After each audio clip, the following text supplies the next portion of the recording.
So welcome students again. We are going to continue with the 7th chapter of 10th ICSE biology.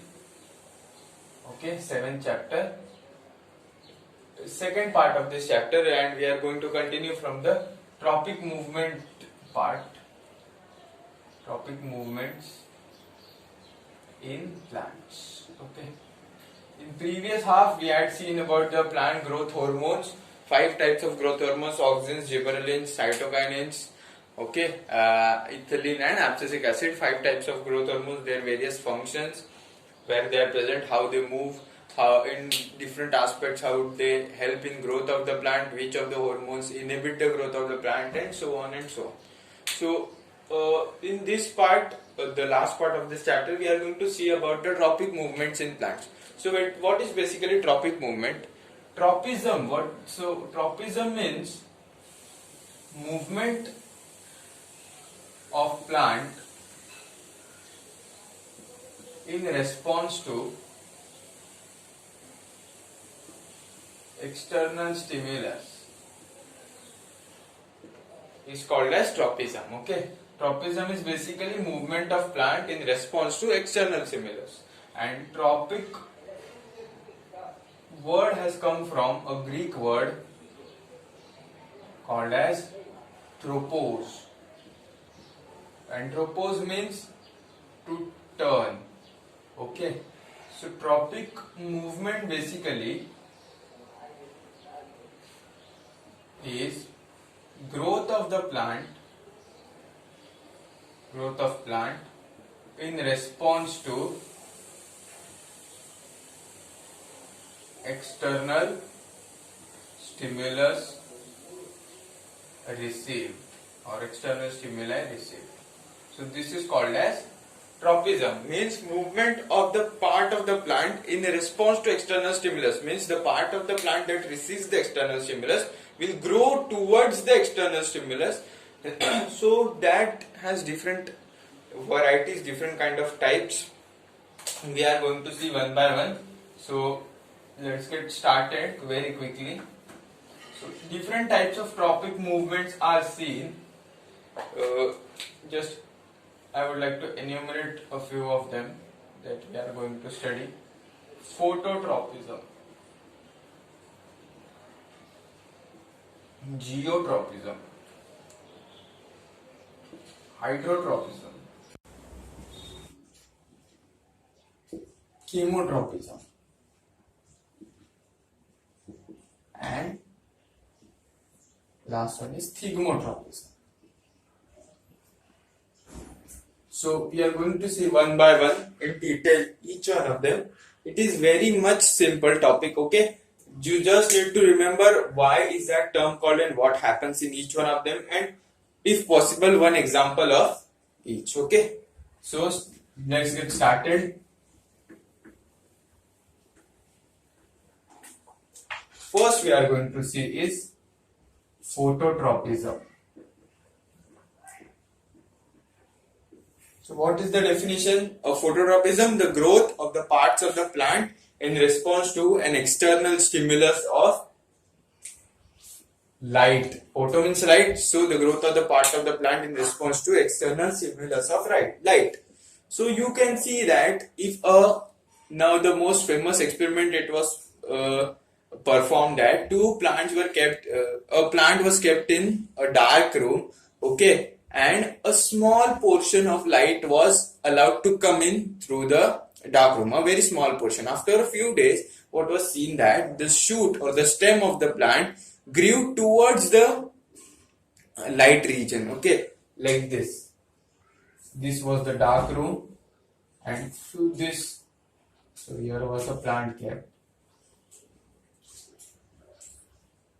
and from here only the light was coming. Otherwise everything was dark, completely dark.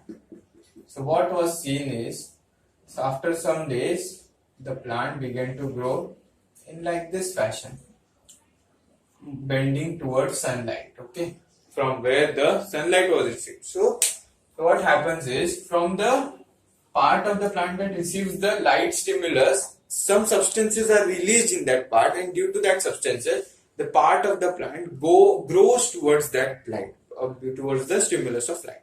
So shoot or the stem have the tendency to do that. You might have seen the pots or the plants kept in your in your houses in window. They grow sometimes out of the grill of the window. Why?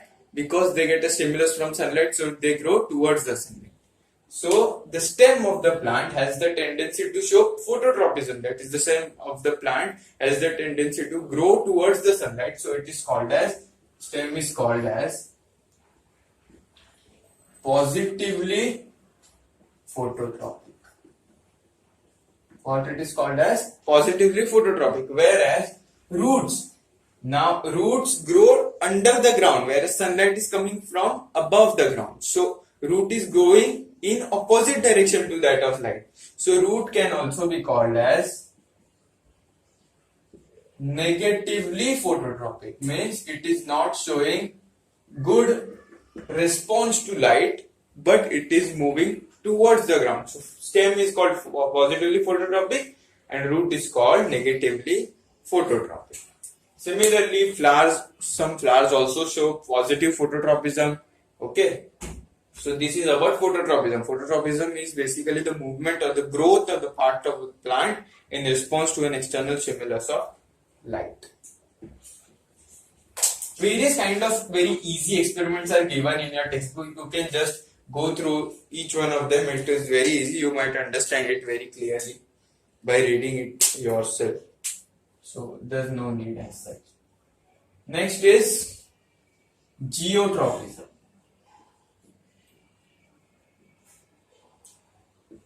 Geotropism is movement or growth movement of parts of plant in response to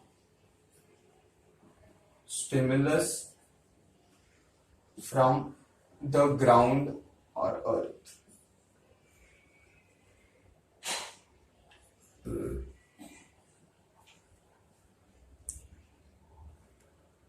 From the ground or earth.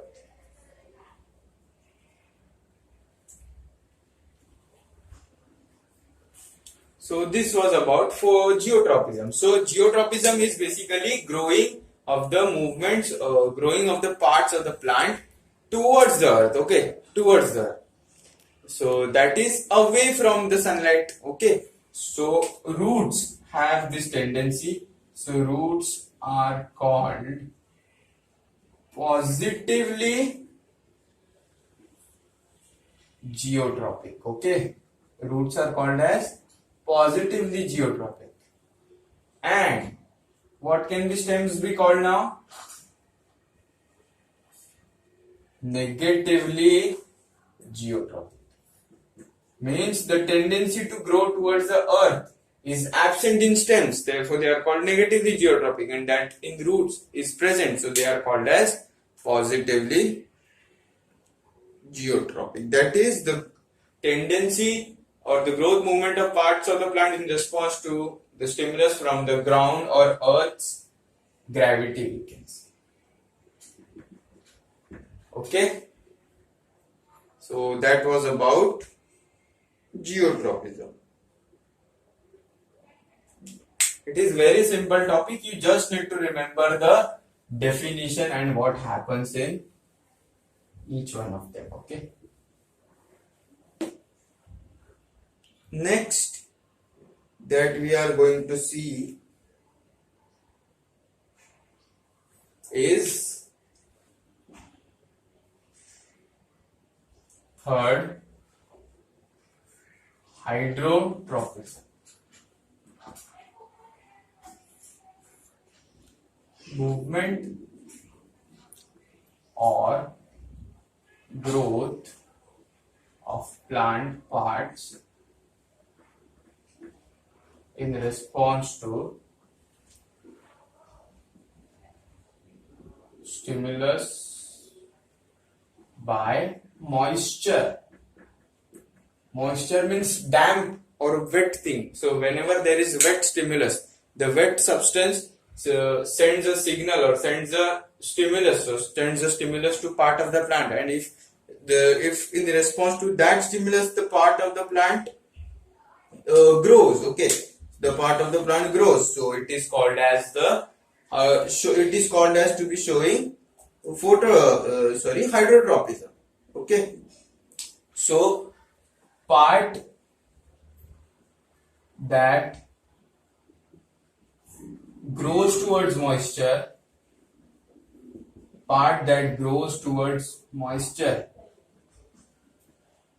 is called again positively hydrotropic, and the part that does not, it is called as negatively hydrotropic.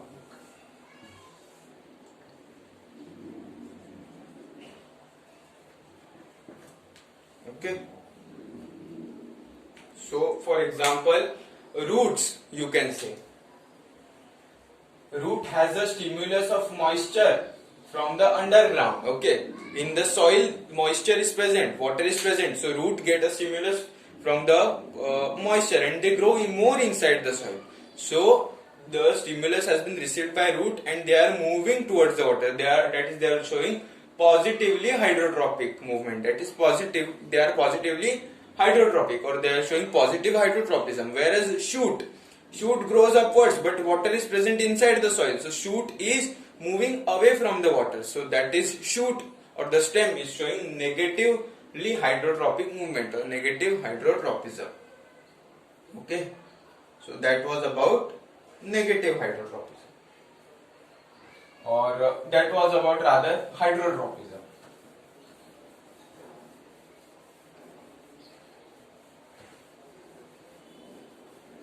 Moving on to our next part, or the next subtopic that you can say is fourth, chemotropism.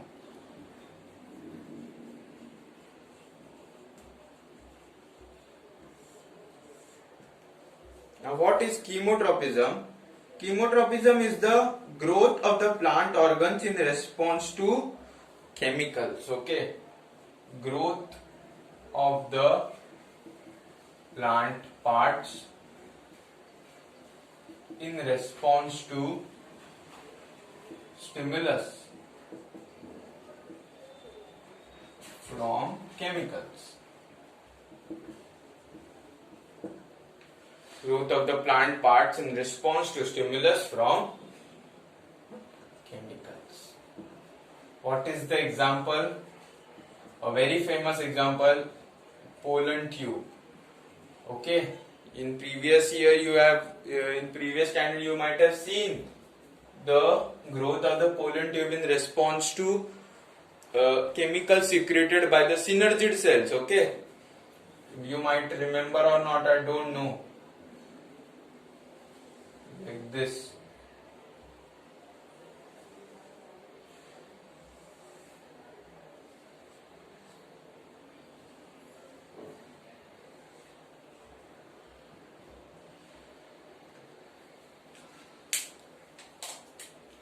Pollen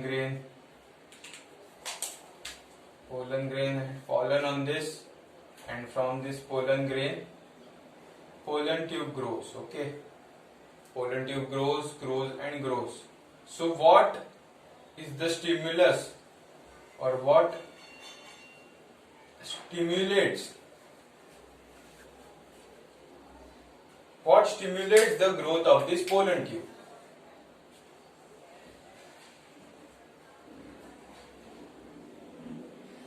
Okay, what stimulates the growth of this pollen tube? The synergid cells over here. See this. The synergid cells present over here secrete some chemical substance. So when the pollen grain lands on this stigma, so what happens is pollen tube emerges from it, a little pollen tube like this, a little pollen tube. Little structure of pollen tube arises, but So now this pollen tube has male gametes. So male gametes have to be transferred to the egg cell. So how does it occur? For that to occur, the pollen tube has to elongate. But what is the stimulus for the elongation of that pollen tube? The chemicals secreted by the synergid cells. Okay, these are called synergids. I had told you in previous year when I was teaching.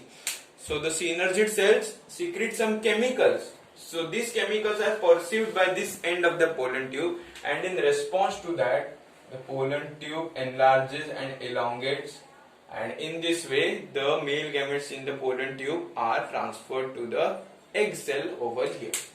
So this is how chemotropism takes place, that is a response to the chemical stimulus.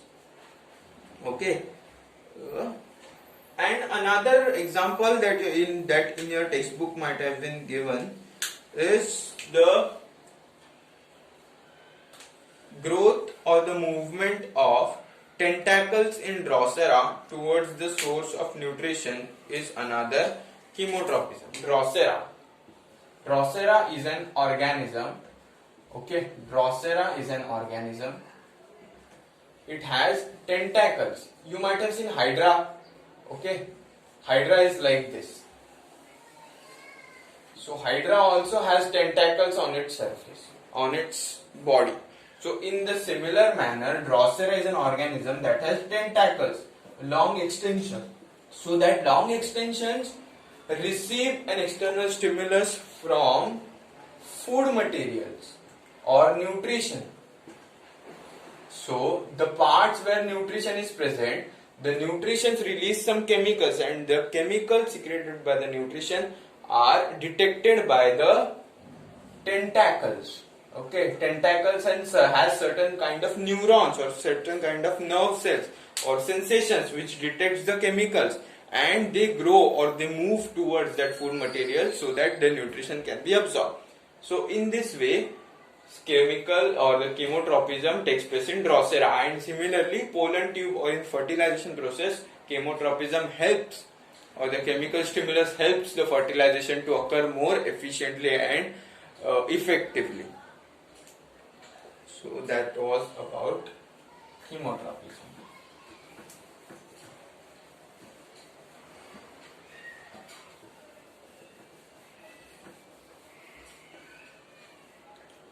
A certain small section has been given in your textbook regarding a term called as heliotropism. Now, what is heliotropism basically?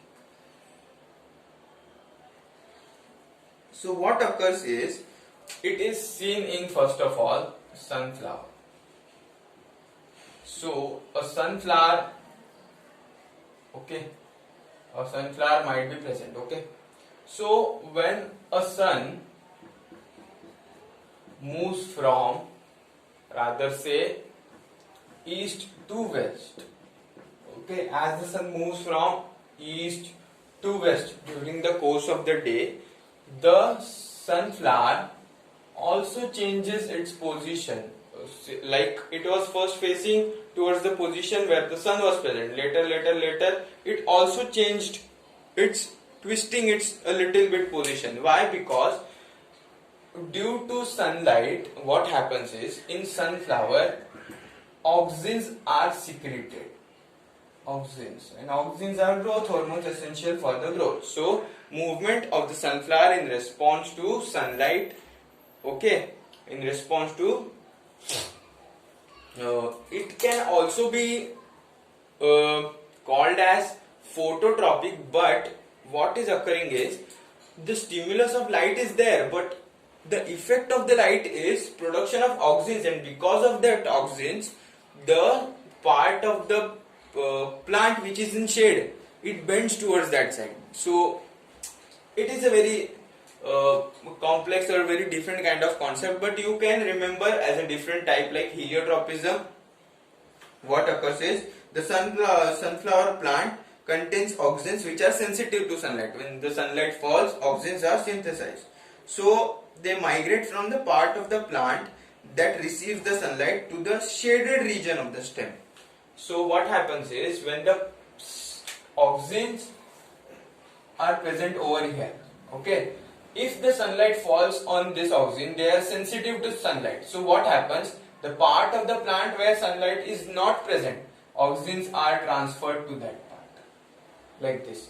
So auxins are sensitive to sunlight. That is, when auxins come in contact with sunlight, they feel restless. So they are migrated to that part of the plant where the sunlight is deficient, or where the sunlight is not present. So that is the case, and flowers then end up, what happens basically is auxins eventually stimulate the growth of the cells in the shaded region. Okay, so auxins have the growth promoting function. So if the auxins are transferred in the shaded region, then they would stimulate the growth of the shaded region. And what happens? So the growth of the shaded region takes place. So because of that, eventually the movement of the flower takes place towards the sunlight. See, this was, I would try to explain once again.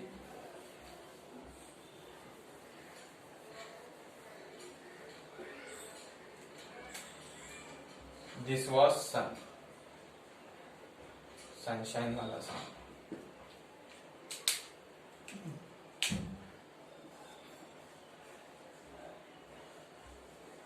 Okay, this is suppose a sunflower, which is not looking like, but just consider. Okay, now sunlight is falling on the sunflower, and suppose here auxins are present over here. So what happens is, when sunlight falls on this auxins are sensitive to sunlight, so they don't like sunlight. So when sunlight falls on this auxins, the auxins from this region are migrated to regions where there is deficient sunlight, or to the region where sunlight is very less. So what will be the diagram looking like?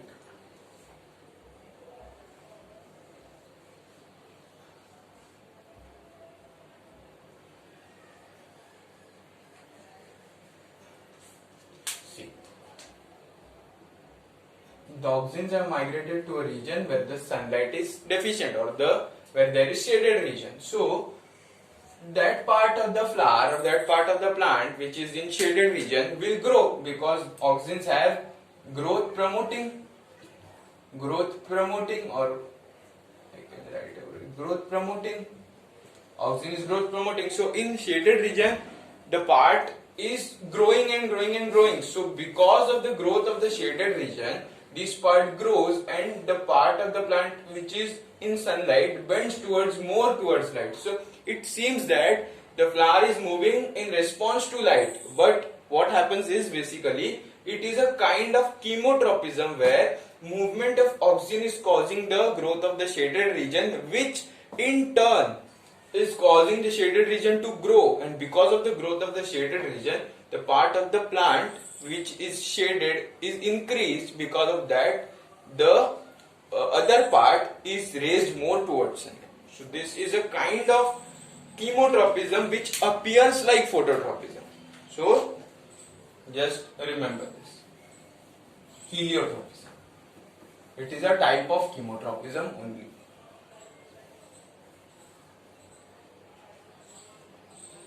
Okay. Next we are going to see is, yes, only one is remaining now. Which one? Thigmotropism. Thigmo word means touch. Okay, so movement or growth of plant parts in response to touch stimulus. Okay, touch stimulus is called as thigmotropism. So what is an example of this? Sweet pea. Okay, grapevine, watermelon, etc. What happens in this? A part of the plant, okay, comes in contact with the stem of the plant, like tendril or a very thread-like structure develops in some plants like sweet pea.